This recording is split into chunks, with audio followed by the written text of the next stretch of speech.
Diary entry number 25. The control had taken over me.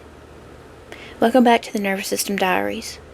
Life had settled into what I thought was my new normal. The cheating really never stopped. Women would message me on social media telling me that they'd seen number 2 on dating sites like Plenty of Fish. They weren't lying. I eventually saw the profile myself, and it had been updated recently. At this point, it was almost expected. But something else was changing. His need for control was growing, and suddenly, he became obsessed with my own social media. He wanted all my passwords, and then he wanted access to my phone. He also told me that it was because he wanted to leave me sweet little notes or surprise messages. If I'd said I didn't need that, he'd get angry.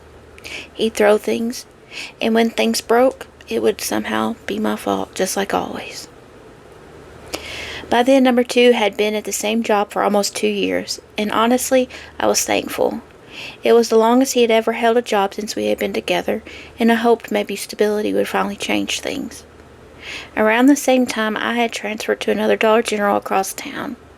One of my customers sold me a car for an incredible price, and for a brief moment, I thought life might finally be settling down.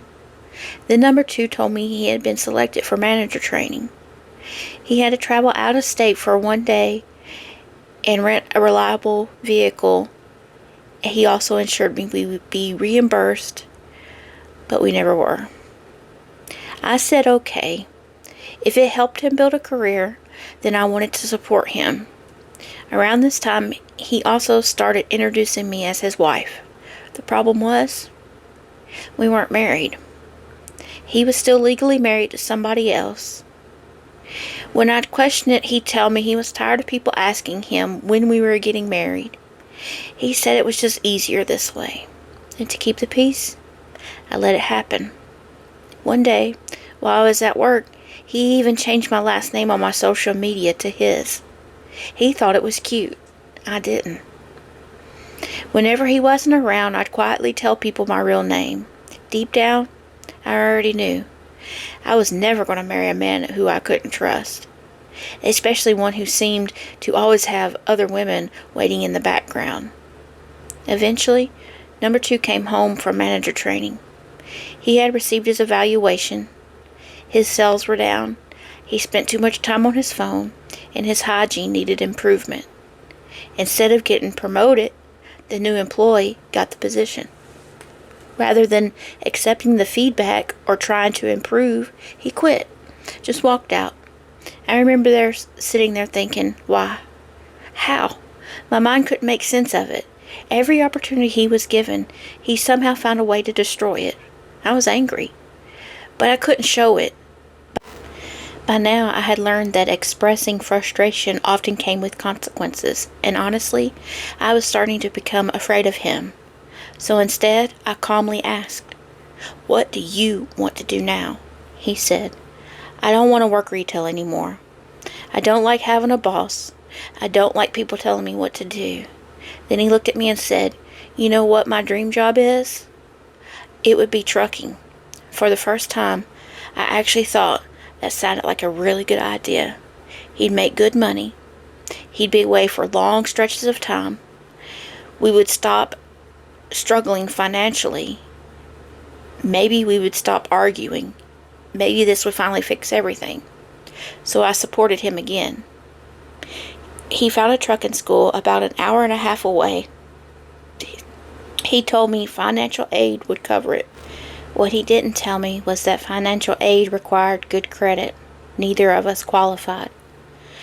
We reached out to our friends for help. One friend wanted to help but wasn't working at the time.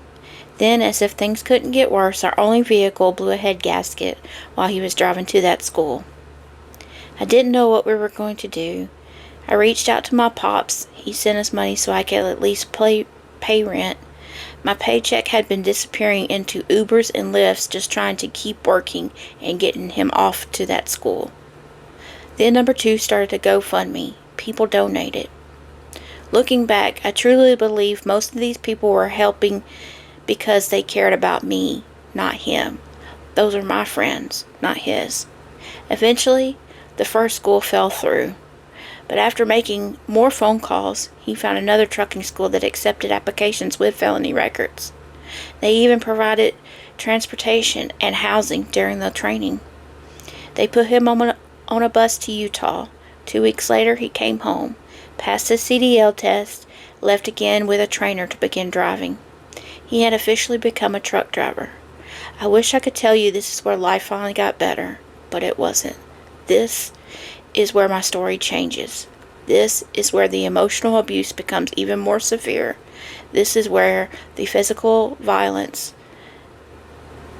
truly begins. Because now he had power. He had money. He believed he was above everyone else, even me. And what came next would change the rest of my life. We'll begin there in the next diary entry. Until then, stay safe. I'm a soft-spoken survivor, and this is the Nervous System Diaries.